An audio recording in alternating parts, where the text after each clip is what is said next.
वो एक सुनसान इलाके में बना हुआ पुराना बंगला था।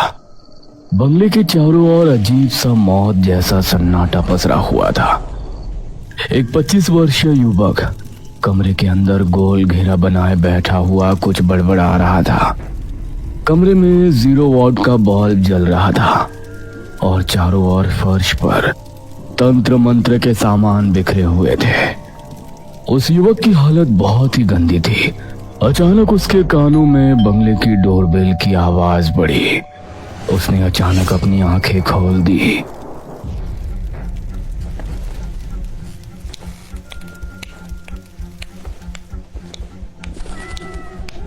और उठकर सीधा बंगले का मुख्य दरवाजा खोल दिया। अरे यार सुमित, तेरी हालत देखकर ऐसा लग रहा है जैसे तू महीनों से नहाया नहीं है। और ये तूने अपनी क्या हालत बना रखी है। मगर सुमित खाली आंखों से अर्जुन को घूरने लगा। सुमित देखो, तुम्हारे साथ पारुल ने जो भी किया वो बहुत गलत किया। आखिर तुम कब तक अपने आप को इस तरह टॉर्चर करते रहोगे। हम तुम्हारे घर गए थे, तुम्हारे मॉम डैड ने बताया कि तुम पढ़ाई की वजह से अपने पुराने बंगले में कुछ दिनों के लिए शिफ्ट हो गए हो। लेकिन तुम्हारी हालत देखकर लग रहा है तुम पढ़ाई नहीं बल्कि यहाँ पर कुछ और ही कर रहे हो। सुमित कुछ देर उन दोनों को घूरता रहा और अचानक जोर से दरवाजा बंद कर लिया। अर्जुन और नैना एक दूसरे की ओर देखने लगे। मुझे लगता है कि हमें सुमित को कुछ और वक्त देना चाहिए। पागल हो गए तुम, उसकी हालत नहीं देख रहे। ऐसा लग रहा है जैसे उसकी मानसिक स्थिति ठीक नहीं है। मुझे लगता है कि हमें उसके घर वालों को इन्फॉर्म कर देना चाहिए। शायद तुम ठीक कह रही हो, चलो चलते हैं। अर्जुन नैना के साथ वहां से चला गया।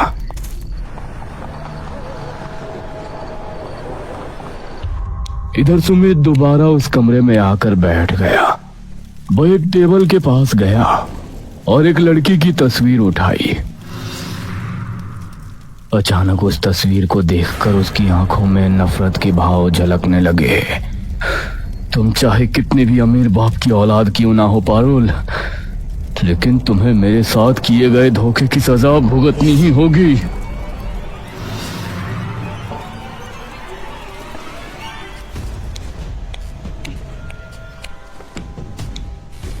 इतना कहकर सुमित सोफे पर बैठ गया। उसके बाल बिखरे हुए थे और वो पुरानी बातों के बारे में सोचने लगा जब वो एक नॉर्मल हंसमुख स्वभाव का लड़का हुआ करता था। कॉलेज के ग्राउंड में अर्जुन और नैना खड़े थे कि तभी एक बाइक वहां आकर रुकी। बाइक पर सुमित सवार था, जो अपनी बाइक की चाबी घुमाते हुए अर्जुन के पास आकर खड़ा हो गया। क्या हुआ, आज तुम दोनों ने क्लास नहीं ली? तुम तो जानते हो उस खड़ूस प्रोफेसर की क्लास आधे से ज्यादा स्टूडेंट मिस कर देते हैं। और हम ये भी जानते हैं कि तुम उसी क्लास को मिस करने के लिए कॉलेज लेट आए हो। नैना की बात सुनकर सुमित हंस पड़ा। नहीं, आज वजह कुछ और है। आज मैं टाइम पर आ रहा था, लेकिन मार्केट में अचानक मुझे पारुल दिख गई तो मैं उसे निहारने लगा। सुमित, तुम क्यों नहीं समझते कि पारुल एक बहुत बड़े बिजनेसमैन टाइकून की इकलौती बेटी है। वो तुम्हें तो क्या, कॉलेज के किसी भी लड़के को घास नहीं डालती। यहाँ तक कि ये कॉलेज भी उसके बाप का है, तो वहां से तुम्हें लिफ्ट नहीं मिलने वाली। तुम अपना टाइम वेस्ट कर रहे हो। ये सुनकर सुमित मुस्कुराया और अपनी जेब से एक कार्ड निकालकर दिखाया। ये इनविटेशन कार्ड है। तरुण ने अपने घर पर एक छोटी सी पार्टी रखी है, उसमें पारुल को भी इनवाइट किया है। पारुल वहां पर आएगी और मैं तरुण के घर पर ही पारुल को अपने दिल की बात बता दूंगा। ये सुनकर नैना चौंक गई। लेकिन तरुण तो हमारे ग्रुप का नहीं है। जानता हूँ, लेकिन जैसे ही मुझे पता लगा कि तरुण अपने घर पर छोटी सी पार्टी रखा है और उसमें पारुल को भी इनवाइट किया है, मैंने उससे दोस्ती कर ली अपने नोट्स देकर, और साथ ही ये भी कह दिया कि पार्टी में मेरे साथ मेरे दोस्त नैना और अर्जुन भी आएंगे। अर्जुन हंस पड़ा। तो कभी नहीं सुधरेगा। अगली रात तरुण के बंगले में उसके सारे दोस्त जमा थे। वहां पारुल भी मौजूद थी और सब डांस कर रहे थे।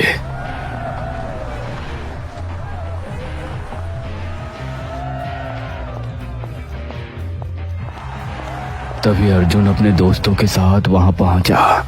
मेरे दोस्त, मुझे यकीन था कि तुम जरूर आओगे। लिसन माय ऑल फ्रेंड्स, ये है मेरे नए दोस्त सुमित, जिसने मुझे एग्जाम के लिए अपने सारे नोट्स दिए हैं। अब एंजॉय द पार्टी। सुमित की नजर पारुल पर जमी हुई थी। कुछ देर बाद सुमित पारुल के पास पहुंचा। मैं तुमसे एक बात कहना चाहता हूँ। हाँ बोलो, क्या बात है? पारुल, अब आई लव यू ये कहने की ना जाने कब से कोशिश कर रहा था, लेकिन हिम्मत नहीं जुटा पा रहा था। यह सुनकर पारुल ने एक जोरदार चांटा सुमित के गाल पर जड़ दिया। अचानक म्यूजिक बंद हो गया और सभी दोस्तों की नजरें पारुल और सुमित की ओर टिक गई। मुझे आई लव यू कहने से पहले अपने और मेरे औकात का फासला तो नाप लिया होता। जितनी कीमत के घर में तू रहता है ना, उससे दोगुनी कीमत के घर में मेरे घर के नौकर रहते हैं। मुझे अफोर्ड करना तेरे बस की बात नहीं। आइंदा मुझसे बात करने की कोशिश की ना तो ये हाथ अगले गाल पर भी छप जाएगा। आखिर तुम्हें थर्ड क्लास लोगों को अपनी पार्टी में बुलाने की क्या जरूरत थी? सारा मूड खराब कर दिया।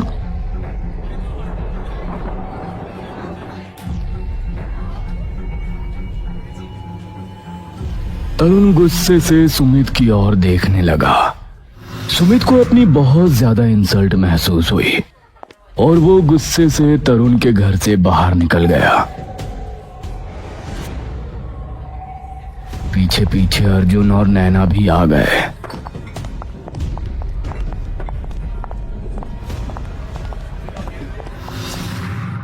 सुमित, मुझे पहले से ही पता था कि ऐसा ही कुछ होगा, इसलिए मैं तुझे मना कर रहा था। अगर वो बड़े बाप की औलाद है तो क्या सबके सामने चाटा मार देगी? मैं उसका ऐसा हाल करूंगा कि आइंदा कोई लड़की किसी का दिल तोड़ने से पहले 100 बार सोचेगी। तू पागल हो गया है? वो सच में एक बिजनेस टाइकून की बेटी है, तो उसका कुछ नहीं बिगाड़ सकता। अरे इस स्टेट का चीफ मिनिस्टर भी उसके फादर से मिलने के लिए अपॉइंटमेंट लेकर आता है। मगर सुमित ने उनकी बात का कोई जवाब नहीं दिया और अपने घर लौट आया। उस दिन से सुमित ने कॉलेज जाना बंद कर दिया और सबसे मिलना जुलना, यहां तक कि फोन उठाना भी बंद कर दिया। उसके दिमाग में दिन रात एक ही बात चल रही थी, पारुल से थप्पड़ का बदला।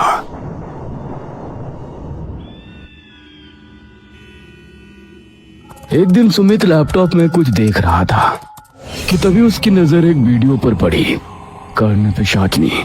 सुमित ने तुरंत वो वीडियो ओपन किया और कर्ण पिशाचनी के बारे में गौर से सुनने लगा। कर्ण पिशाचनी को जिसने सिद्ध कर लिया वो अपने मन की सारी इच्छाएं पूरी कर सकता है। कर्ण पिशाचनी केवल सिद्ध करने वालों को ही दिखाई देती है और उसकी हर इच्छा पूरी करती है, यहाँ तक कि वो आपकी जीवन संगिनी की तरह आपका साथ देगी, आपकी हर बात मानेगी। लेकिन इसे सिद्ध करना आसान नहीं है। पुष्कर घाट में सैकड़ों ऐसे अघोरी हैं जिनके पास कर्ण पिशाचनी सिद्ध करने की प्राचीन किताबें और गुप्त ज्ञान है। यह सुनकर सुमित के दिमाग में एक नई योजना आ गई। उसने तुरंत अपना लैपटॉप बंद किया।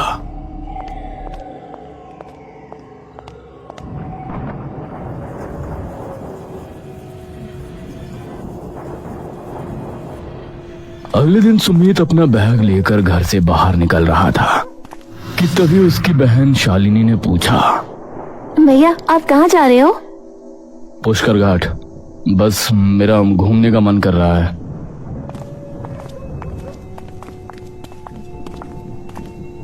इतना कहकर सुमित अपनी कार लेकर निकल गया।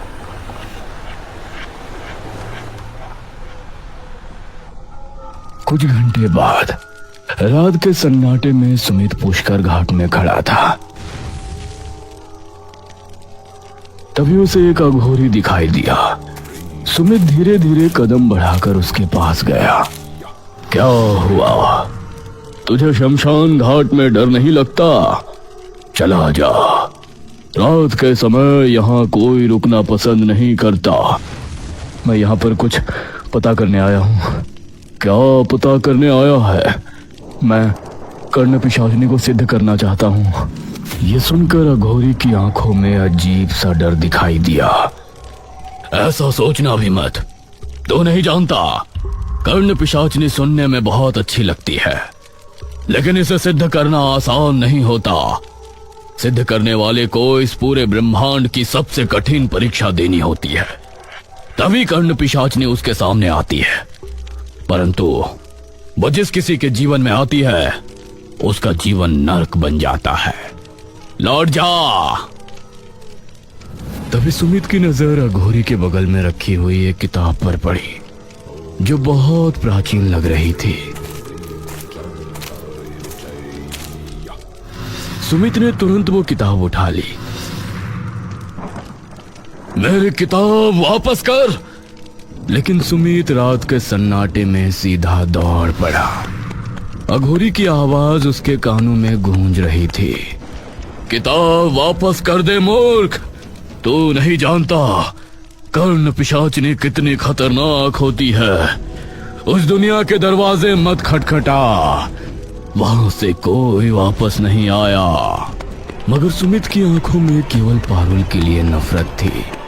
वो अपनी कार में बैठा और सीधा अपने घर लौट आया।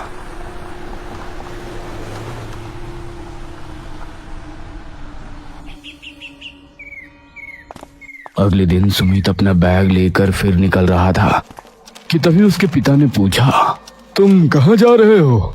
डैडी, एग्जाम नजदीक है और मैं यहाँ पढ़ाई पर ध्यान नहीं लगा पा रहा हूँ। मैं अपने पुराने बंगले में कुछ दिन रहूंगा। इतना कहकर सुमित अपने पुराने बंगले की ओर चला गया।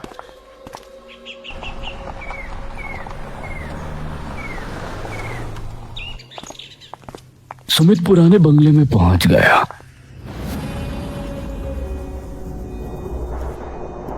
उसके हाथ में एक प्राचीन किताब थी। वो धीरे धीरे उसे खोलकर पढ़ने लगा। पन्नों पर लिखे शब्दों को वो ध्यान से समझने की कोशिश करने लगा। कुछ ही देर में सब कुछ उसके लिए स्पष्ट हो गया। सुमित कमरे में गया, जमीन पर गोल घेरा बनाया और आंखें बंद कर तंत्र मंत्र जैसा जाप करने लगा। यह कर्ण पिशाचिनी की सिद्धि की क्रिया थी। 2 रात बीत चुकी थी। भूख और प्यास से सुमित के होठ सूख चुके थे, लेकिन उसने क्रिया नहीं तोड़ी थी। आज कर्ण पिशाचिनी की सिद्धि का अंतिम दिन था। 10 दिनों से लगातार भूखा प्यासा रहने और कड़ी तपस्या के कारण उसकी हालत दयनीय और डरावनी हो चुकी थी। उसके कपड़ों से भयानक बदबू आ रही थी। सुमित की नजर जब घड़ी पर पड़ी, रात के 11 बजे थे।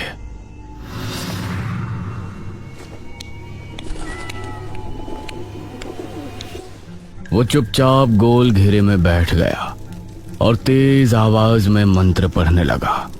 अचानक कमरे में अंधेरा छा गया। तभी कमरे में एक सफेद रोशनी से एक खूबसूरत सी औरत बाहर आई।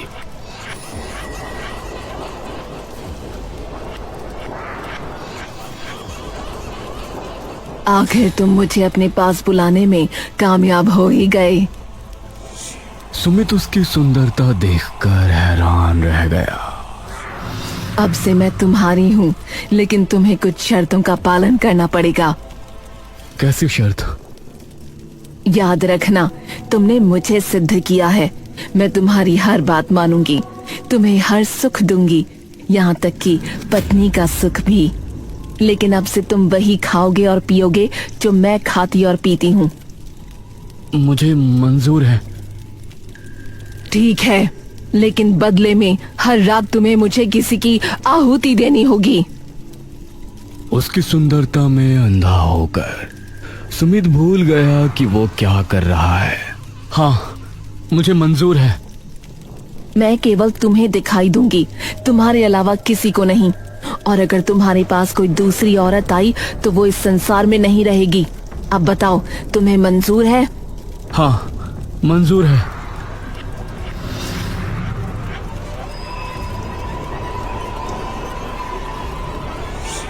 कर्ण पिशाचिनी अचानक उसके गले लग गई। सुमित के मन में अजीब सा तूफान उठने लगा, लेकिन उसने खुद को संभाल लिया। क्या हुआ? क्या तुम मुझे नहीं चाहते? चाहता हूं, पर उससे पहले तुम्हें मेरे लिए कुछ करना पड़ेगा। क्या?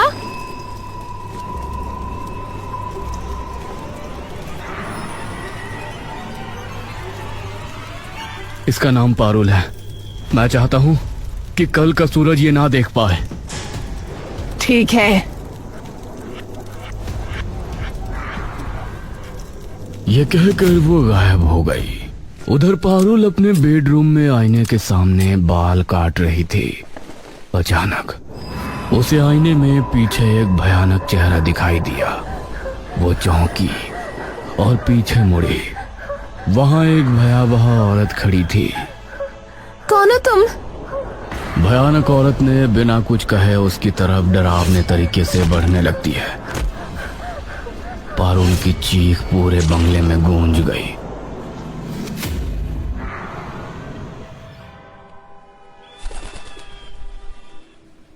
लगातार 11 रातों से जागते जागते थका हुआ सुमित गहरी नींद में था। तभी एक मधुर आवाज उसके कानों में पड़ी। उठो सुमित। सुमित ने आंखें खोली। वो उसके सामने बैठी थी। तुम्हें पता है पारुल अब इस दुनिया में नहीं है।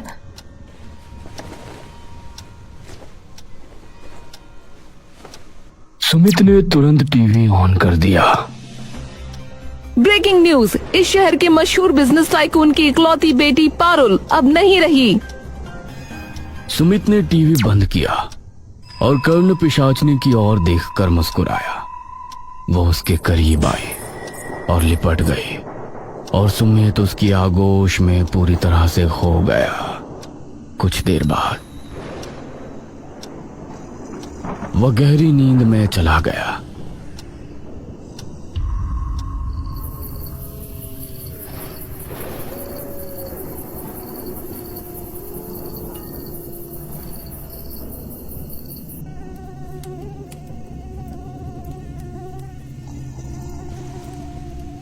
सुमित उठकर पागलों की तरह इधर उधर देखने लगा। कमरे में हर तरफ सन्नाटा था, पर उसके कानों में वही डरावनी मोहक आवाज गूंजी। तुमने वादा किया था हर रोज आहुति दोगे, जाओ भी।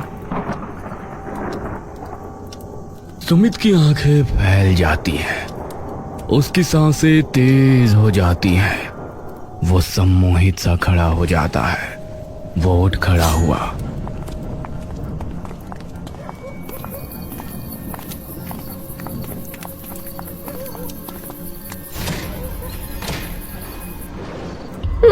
कौन है?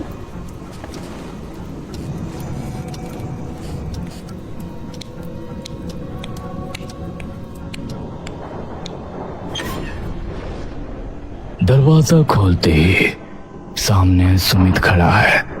चेहरा गंदगी से सना हुआ, आंखों में पागलपन, बाल बिखरे, होठ सूखे हुए और फटे हुए। सुमित, ये क्या हाल बना रखा है? कब से फोन कर रहे हैं तुझे, तो उठा क्यों नहीं रहा? अचानक सुमित एक जंगली जानवर की तरह उसकी तरफ देखता है।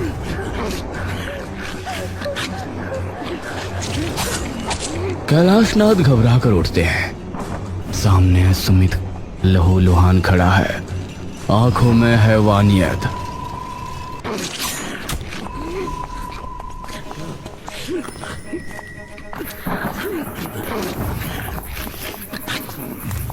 सुमित एक बैग लेकर कमरे में आता है, उसे बेड पर फेंक देता है। धीरे धीरे एक सुंदर स्त्री प्रकट होती है, वही कर्ण पिशाचनी। उसकी आंखों में ठंडी चमक, होठों पर हल्की मुस्कान। तुमने अपना वादा पूरा किया, मैं थोड़ी देर में वापस आऊंगी। सुमित पागलों की तरह सिर हिलाता है और कर्ण पिशाचनी वो बैग ले धीरे से वहां से गायब हो जाती है।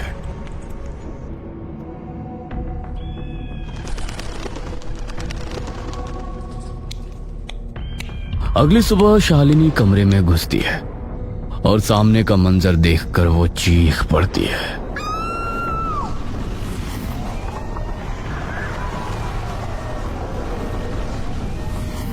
पुलिस और मोहल्ले के लोग जमा हो जाते हैं। शालिनी सुमित का फोन बार बार मिलाती है लेकिन ऑफ आता है।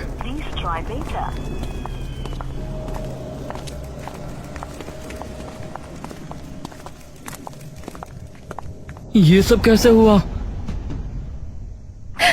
सुबह मॉम डैड को देखा तो इस हालत में मिले। पता नहीं किसने ये किया और सुमित भैया फोन भी नहीं उठा रहे। मुझे लगता है हमें सुमित के पुराने बंगले में जाना होगा।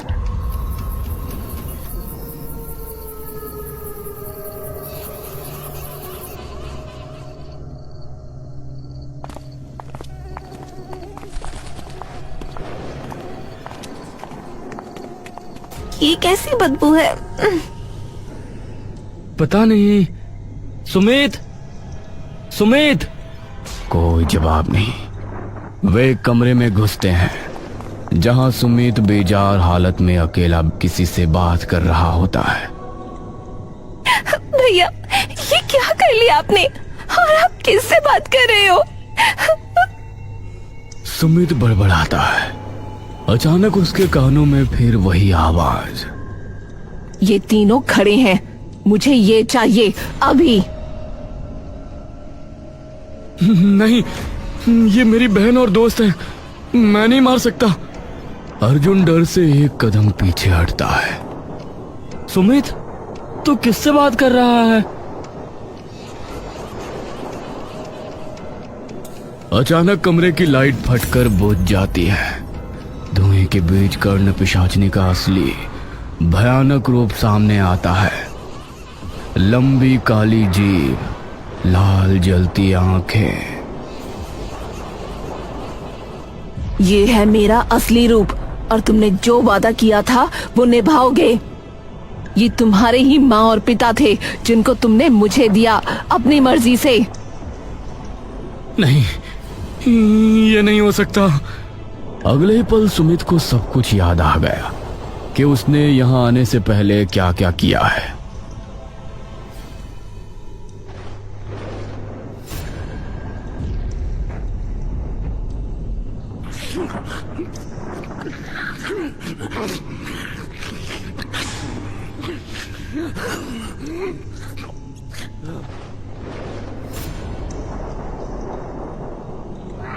हाँ, ऐसा ही हुआ है। सुमित की आंखों से आंसू बहने लगे। ये क्या कर दिया मैंने? कर्ण पिशाचिनी जिसकी जिंदगी में आ जाती है उसके जीवन में सिर्फ उसका आदेश चलता है। आदेश का पालन करो।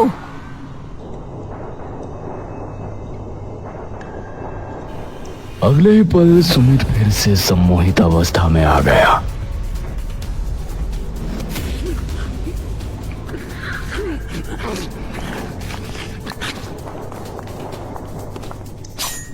अपने दोस्त अर्जुन और नैना की ओर बढ़ने लगा। सुमित के पागलों जैसी हरकतों से घबराकर नैना और अर्जुन चीखते हुए उस बंगले से भाग निकले।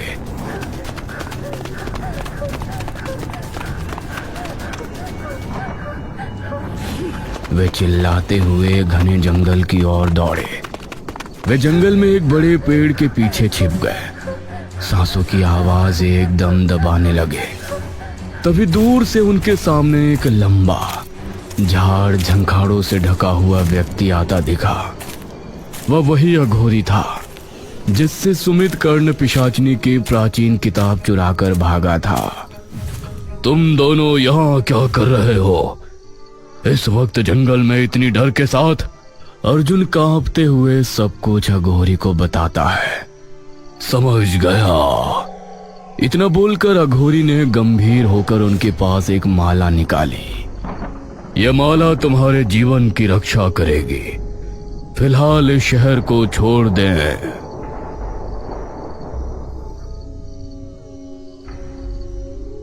हम ऐसा करेंगे।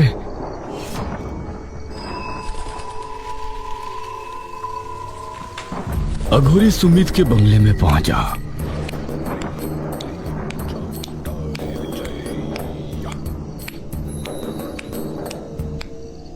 और एक भयावह दृश्य देखा। सुमित का शरीर सूखा, बेजान और उसकी आंखें लाल। सुमित, यह कर्ण पिशाचनी हर रोज तुम्हारी शरीर की रूह चूस रही है। वो तुम्हारी जीवन शक्ति को निगल रही है। मैं यह सब कुछ रोकना चाहता हूँ। तुझसे मैंने कहा था कि कर्ण पिशाचनी जिसकी जिंदगी में आ जाती है उसका जीवन नर्क हो जाता है। अघोरी ने लाल पाउडर से कमरे के फर्श पर एक विशाल यंत्र बना दिया। उसके चारों कोनों पर काले दिए जलाए जिनकी लौ नीली हो चुकी थी। वह तेज स्वर में मंत्र पढ़ने लगा। हर शब्द के साथ कमरा कांपने लगा। तभी दीवार से एक काली परछाई अलग हुई। उसका चमकता चेहरा, आंखें लाल, कर्ण पिशाचनी हवा में तैरते हुए अघोरी के सामने आ गई। अघोरी, सुमित अब मेरा है। नहीं, तेरी प्यास ने उसे अधमरा कर दिया है। अब लौट जा। पिशाचनी ने कान फाड़ चीख मारी। कमरे की खिड़कियां फट पड़ी, दिए बुझने लगे।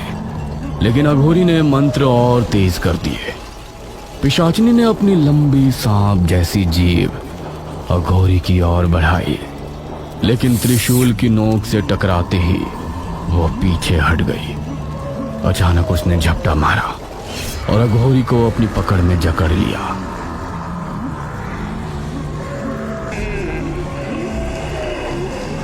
ओम क्लीं कालिकाय नमः।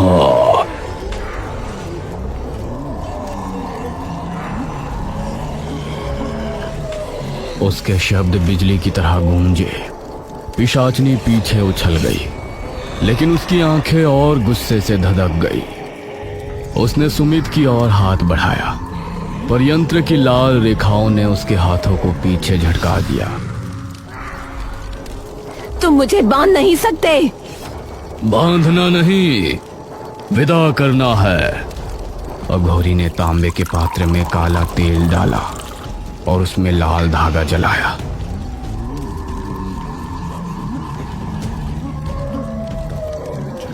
धुएं का एक बवंडर उठा और सीधे पिशाचनी की ओर घेरने लगा। वो तड़पने लगी। उसकी चीखें मानो पूरे बंगले में गूंजने लगी। लेकिन वो इतनी आसानी से नहीं गई। उसने अपने चारों ओर का अंधेरा गाढ़ा कर दिया और एक पल के लिए अघोरी के मंत्र थम से गए।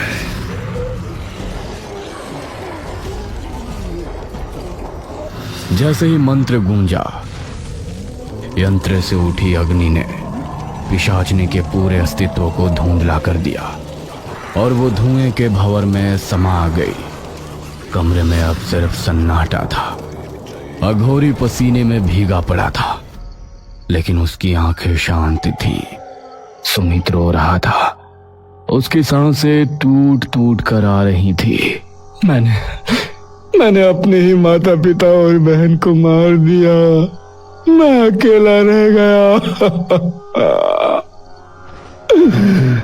पाप का प्रायश्चित कठिन है और तेरे हिस्से में अब सिर्फ एकांत है। अघोरी बिना कुछ और कहे चला गया।